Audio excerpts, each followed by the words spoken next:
यानंतर या बुलेटिनमध्ये आता बघूयात सकाळच्या 100 बातम्या.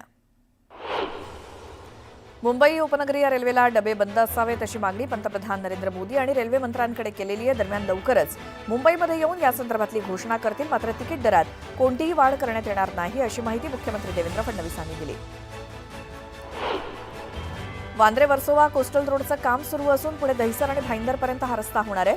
उत्तनपासून विरारपर्यंत सागरी सेतू बांधला जाणार असल्यामुळे विरारपासून गुलाब्यापर्यंत एक इंटिग्रेशन नेटवर्क उभं होणार आहे.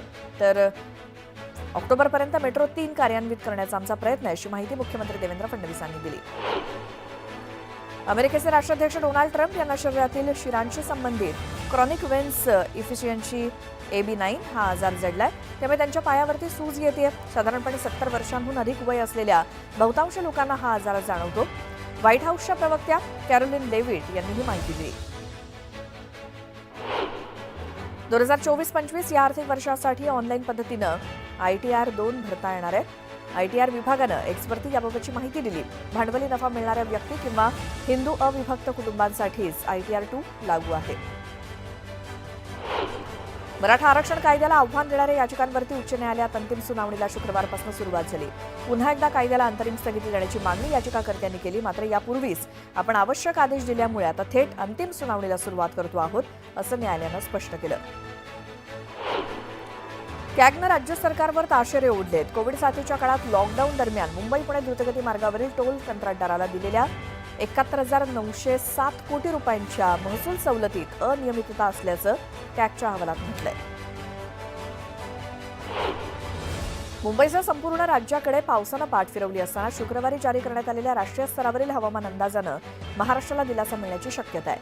या अंदाजानुसार 24 ते 31 जुलै दरम्यान महाराष्ट्रासह मध्य भारतातील काही भागात जोरदार पावसाची शक्यता आहे. मध्य हार्बर आणि पश्चिम रेल्वे मार्गावरती विविध अभियांत्रिकी आणि देखभालीच्या कामासाठी रविवारी मेगा ब्लॉक घेण्यात येणार आहे. त्यामुळे वेळापत्रक पाहूनच घराबाहेर पडा असं आवाहन प्रवाशांना करण्यात आलंय. राज्य सरकारनं दहीहंडी सणाला साहसी खेळाचा दर्जा दिल्यामुळे अनेक गोविंदांचा सहभाग वाढलाय. त्यांच्या सुरक्षेच्या दृष्टीनं 75,000 गोविंदांना विमा कवच देण्यात येत होतं. त्यात वाढ करून या वर्षापासून 1.5 लाख गोविंदांना शासकीय विमा कंपनीमार्फत विमा संरक्षण देण्याचा निर्णय घेण्यात आलाय. UPIद्वारे घेतलेल्या कर्जाचा वापर ज्या कारणासाठी ते घेतलेलं आहे त्याच कामासाठी करावा लागणार आहे. 31 ऑगस्ट 2025 पासून यासाठी नवा नियम लागू होणार आहे. म्युच्युअल ETFच्या माध्यमातून ठेवण्यात आलेल्या सोनं चांदीच्या मूल्यांकन पद्धतीमध्ये सुधारणा करण्याचा विचार सेबीनं सुरू केलाय. सध्या चांदीचं मूल्य ठरवण्यासाठी लंडन बुलियन मार्केट असोसिएशनच्या किमतीचा आधार घेतला जातोय. देशात जनरल इन्शुरन्सचा प्रीमियम जून 2017 मध्ये वार्षिक आधारावरती 5.2% वाढला होता.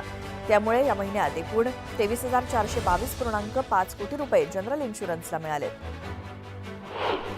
मागील 4 वर्षात निःशुल्क रेशन घेणाऱ्या लाभार्थ्यांची संख्या 1,17,14,000 वाढली आहे. यामध्ये मध्य प्रदेश, उत्तर प्रदेश आणि गुजरात या 3 राज्यांमध्ये लाभार्थी जास्त आहेत. धाराशिव दुष्काळग्रस्त धाराशिव जिल्ह्याला हरित धाराशिव करण्यासाठी धाराशिव जिल्हा प्रशासनाच्या वतीने एकाच दिवसात 15 लाख वृक्ष लागवड करण्यात येणार असून आज पालकमंत्री तथा परिवहन मंत्री प्रताप सरनाईक आणि अभिनेता स्वप्नील जोशी यांच्या प्रमुख उपस्थितीत झाडं लावली जाणार आहेत. जळगाव जिल्ह्यातील बोदवड तालुक्यातील शिरसाळा इथे गटार साफ न केल्यामुळे गावात घाणीचं साम्राज्य आहे. त्यामुळे नागरिकांच्या आरोग्याचा प्रश्न ऐरणीवर आलाय.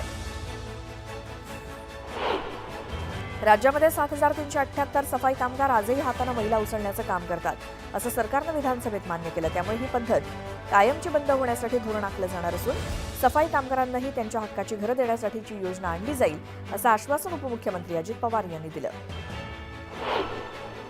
महाराष्ट्राचे मुख्यमंत्री देवेंद्र फडणवीस यांच्या वाढदिवसाच्या निमित्तानं मुख्यमंत्री वैद्यकीय सहायता कक्षाला देणगी देऊन मदत करावी असं आवाहन मुख्यमंत्री देवेंद्र फडणवीसांनी केलं. या आवाहनाला तात्काळ प्रतिसाद देत सोलापूर शहर मध्यचे आमदार देवेंद्र कोठे 5,55,555 रुपयांचा धनादेश मुख्यमंत्री सहायता निधीला देत आहेत. मुख्यमंत्री देवेंद्र फडणवीस 22 जुलैला वाढदिवशी गडचिरोली जिल्ह्याच्या दौऱ्यावरती असणार आहेत आणि यावेळी मुख्यमंत्री स्टील प्रकल्पाची पायाभरणी करणार आहेत. सुनील तटकरेंच्या उपस्थितीत छत्रपती संभाजीनगरमधील संत एकनाथ रंगमंदिर इथे कार्यकर्ता मेळावा पार पडला. सत्तेत आहोत पण सत्तेच्या हव्यासा पोटी नाही. गेल्या 40 वर्षात कणखर नेतृत्व आणि प्रशासनावरती पकड असणारं नेतृत्व म्हणजे अजित पवार असं म्हणत स्थानिक स्वराज्य संस्थांच्या निवडणुका जिंकण्याचा निर्धार तटकरेंनी बोलून दाखवला. वेगवेगळ्या मनपा आणि जिल्हा परिषद स्तरावरती दौरे सुरू असल्याची माहिती सुनील तटकरेंनी दिली. तर आगामी निवडणुकीबाबत राष्ट्रवादी निर्णय घेणार नाही, महायुतीतील तीनही प्रमुख नेते योग्य निर्णय घेणार असं ते म्हणाले. जळगावात अखिल भारतीय महात्मा फुले समता परिषदेच्या वतीनं आढावा बैठक घेण्यात आली.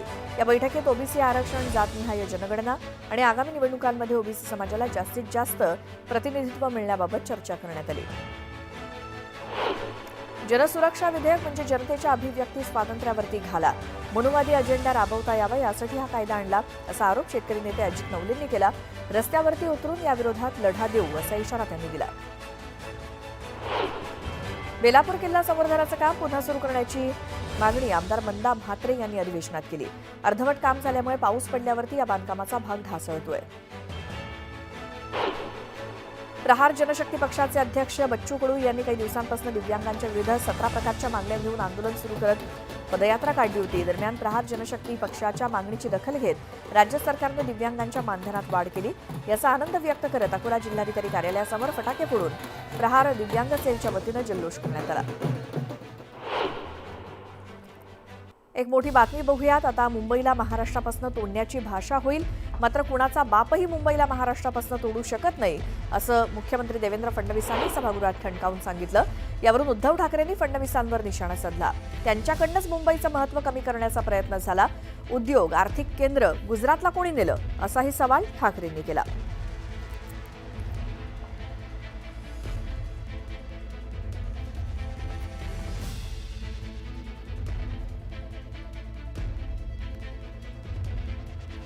विजय 4 महिन्यानंतर भाषणं सुरू होतील. महाराष्ट्रापासून मुंबईला तोडण्याचं षडयंत्र सुरू झालेलं आहे. त्यामुळे आताच सांगतो, मुंबईला महाराष्ट्रापासून कोणी तोडू शकत नाही. कोणाचा बाप, बापाचा बाप, त्याचा बाप, त्याचा बाप, त्याचा आजा आला तरीही मुंबई महाराष्ट्राचीच आहे, ती महाराष्ट्राचीच राहील. मुंबई का महत्व खत्म तो होते तक नहीं जा रहे वो, और इसलिए मुंबई में जितने सारे उद्योग थे, अन्य सारे वित्तीय ऑफिसेस भी थे, आर्थिक केंद्र, वो सारे गुजरात कौन लेके गया? यही लोग लेके गए ना. तो मुंबई तो महाराष्ट्र से कोई अलग नहीं कर सकता. जो भी करेंगे हम उनके टुकड़े करेंगे, ये तो मैं खुलेआम बोलता हूं. लेकिन साथ ही साथ ये भी नहीं हम होने देंगे कि मुंबई का जो महत्व है, मुंबई मेरे महाराष्ट्र की, अपने महाराष्ट्र की राजधानी है, साथ ही साथ देश की आर्थिक राजधानी मानी जाती है, और यही जो उसका महत्व है कुछ लोगों के आंखों में वो चुभता है. पुन्हा पाहूयात सकाळच्या 100 बातम्या.